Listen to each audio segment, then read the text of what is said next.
All right, so there's one more edit that I want to make, and I think it's a necessary edit because I realize that a majority of the sliding is happening when the ab impression hasn't happened yet.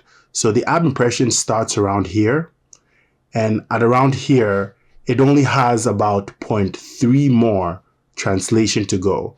So I just want to delay the triggering a little bit, and that is something that can be done with the graph editor. So if I go to animation, I go graph editor, and I go look for my sliding of my abdominals. So that would be this right there.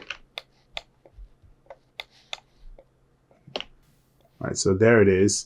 There is the set driven key for this.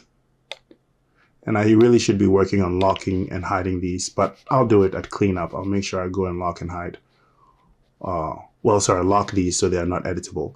But basically, what I'm looking for is to ensure that a majority of the translation is happening around here, right? When it's approaching 0.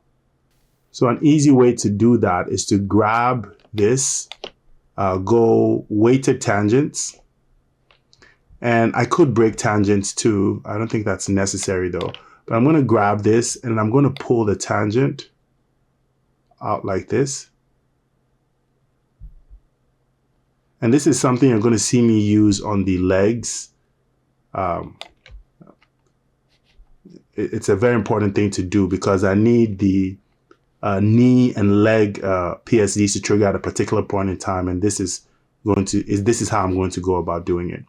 So what this does is basically says hold it for a majority of the beginning and then do a majority of your translation at the end. I think that should be what I have. If not, I might have my axes wrong and I might need to go play around. So I'm going to look at it now. Yeah, and I think that is the case because now I'm at a 0.6 with the ab impression not entirely shown. So that means I have almost 0.65. So I have 0.65 translation to happen. Yes, and now the sliding is more prominent because the sliding is starting to happen after the abdominals. Impression is shown around here. Then it has 0.7 more to travel, which is pretty much the entire distance because its default position is at 0.8. So it goes down like this, and we should see a lot more sliding happening around here, and that's good. That's what I wanted. Let me go to the right view and take a look at that again.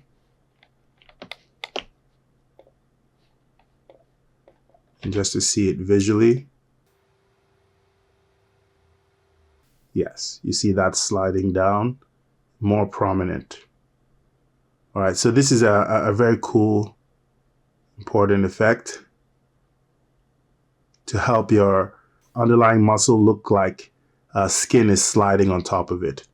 All right, I'm not going to do it for the rib cage. I think I'm just going to stick with it for the abdominals because I explained why. For the rib cage, it probably is not going to work because there's a lot of sculpting on top of it. All right, so yeah, that was just a thing I forgot, and I'm glad I came back and got it done. All right, and there's always more stuff. So it looks like there is another thing I also completely forgot about, and that is the deltamush deformer. If you remember, it's going to drown out all this detail. So if I was to come over here and rotate this down to trigger my abdominals or my rib cage, and I get this impression that I want, this entire region here that is counting on the sculpt deformers. If I was to turn on my deltamush deformer, let's go see what it's going to do. There it is, deltamush. Set it to 1. And it has drowned out the abdominal detail. And that one doesn't look too bad, but still, I've been troubleshooting the effect as is, so I don't want this level of drowning out. But I'll admit, it doesn't look that bad. I might be a little bit too worried about how much smoothing it's doing. It looks like it just tried to get rid of really bad detail. And in this instance, it doesn't really classify all this as bad. But I think it's best to take it out just so I can get an exaggeration of my effect. If I don't like it, I suppose I'll come back and put everything back. But let's get on with that. So let me go to my deform menu and go to paint weights, get the deltamush deformer back on here, isolate this, and we should have the back where I painted out the effect of the folds in the back. And now I'm going to focus on this whole central region, and I'm actually going to just do a 0. I'm going to just do a replace with 0 and just get rid of the deltamush deformer in the entire central region here. So my rib cage and everything shows.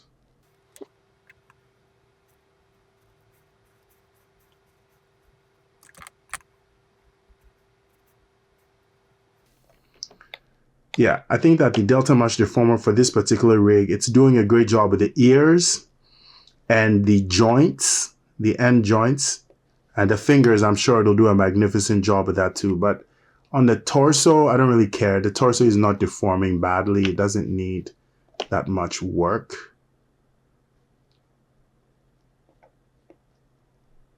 In the way of delta mushing.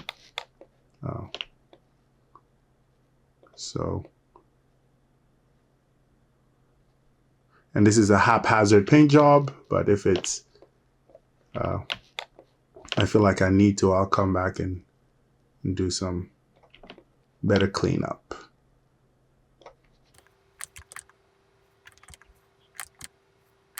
Okay, and I don't think that it is adversely impacting the chest expansion, right? So let's confirm that. I'm pretty sure it's not. It's just they're not, again, deltamush deformer only cares about these really horrid deformations that is producing some weird faceting and inner penetration, and it will fix that. But things like these general movements that look like scalings, it just will not ruin them. So if we go and look for our chest expansion effect here, let me scroll down to it. Just at my chest expansion, and I turn it off. Yeah, the deltamush deformer has done nothing to it. All right, so it just cares about this weird artifacts produced by whatever deformation you're doing. All right, so don't forget to paint out the impact of your deltamush deformer if you want to do all this fancy stuff. That's about how much I painted out. Okay, so we're done for real this time.